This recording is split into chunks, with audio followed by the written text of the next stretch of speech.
Dan Bilzerian and Ignite International just announced that Dan had put $25 million into the company. However, in this video, I'm going to explain why $20 million of that was actually just a backdoor deal between him and his father. Here's what you need to know.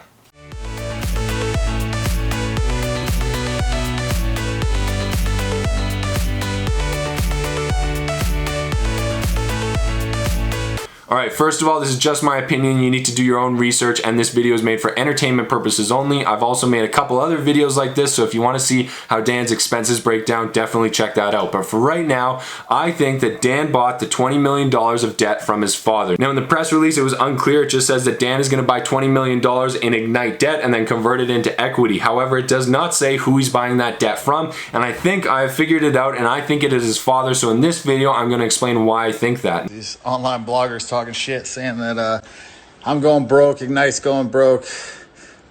I ain't ever going broke.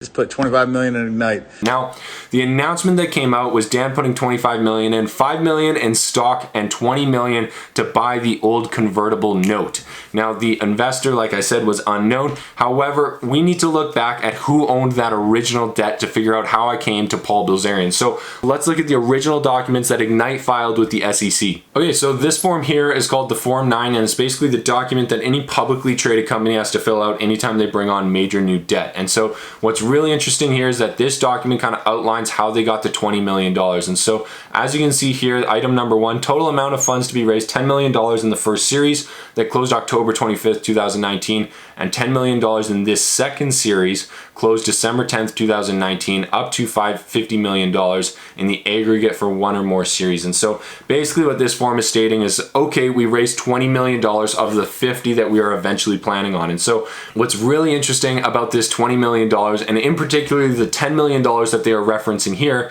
is that it all came from one person. And that one person was based out of some place called Antigua. Now, I don't know if that's the right way to say it or what the right word for it is, but I'm gonna call it Antigua, and you can see that only one purchaser bought all $10 million of that debt. So one person raised all $10 million. So I found that really interesting. Now, I have no idea where Antigua is, but when I looked it up, what I found was that it's right next to this little island called St. Kitts.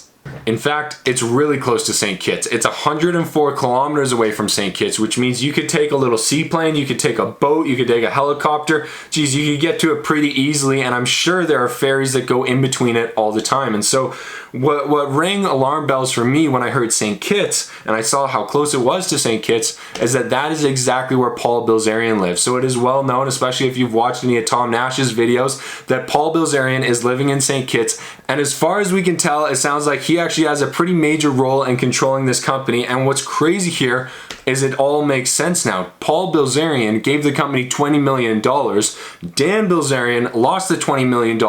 And now Paul Bilzerian is really concerned that he's going to lose a whole lot of money on this deal. So he's stepping in to take control of Ignite. It all makes sense now. That is why Paul Bilzerian is stepping into the company. That is why Dan Bilzerian is just showboating on Instagram now and not working quite as much. It is because this just happened. And the reason that I think they structured it this way is because of what I pointed out in my last video. The interest payments for Ignite were greater than their actual gross profit, meaning they were paying more just to hold their debt than they were actually making as a company. And that is just not the place you want to be in. And by going through this transaction, they take $20 million off of their balance sheet, $20 million worth of debt off their balance sheet, and they significantly reduce those interest payments by about 80%. And so all that's happened here now is Daddy goes, okay, Dan, I forgive you. You don't owe me $20 million.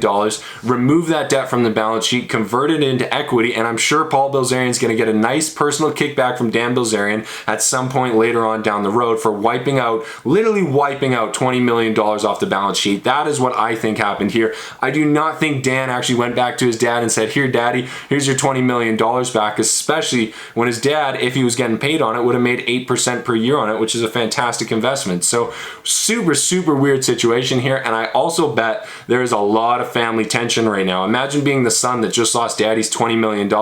I bet it doesn't feel very good, and I'm sure that is the reason that Paul Bilzerian is so involved in Ignite right now. So I'm kind of connecting the dots here, and this is my opinion. If I am wrong, I'd love to know why you think I'm wrong. Leave it in the comments. Please be nice. This is all just my opinion. This video is for entertainment purposes only. However, If you are interested in learning about the stock market, definitely check out my course on Skillshare. It is free for the first 2 weeks. After that, it's about $12 per month, but you can cancel anytime. So if you can do it in 2 weeks, you get the entire 8-hour plus course totally free. There's over 550 students that have gone through it, 30 reviews, and the link is down below. I would love to have you there, and if you're interested, definitely check out everything else down there. Thank you so much for watching my video, and I will see you in the next one. Peace.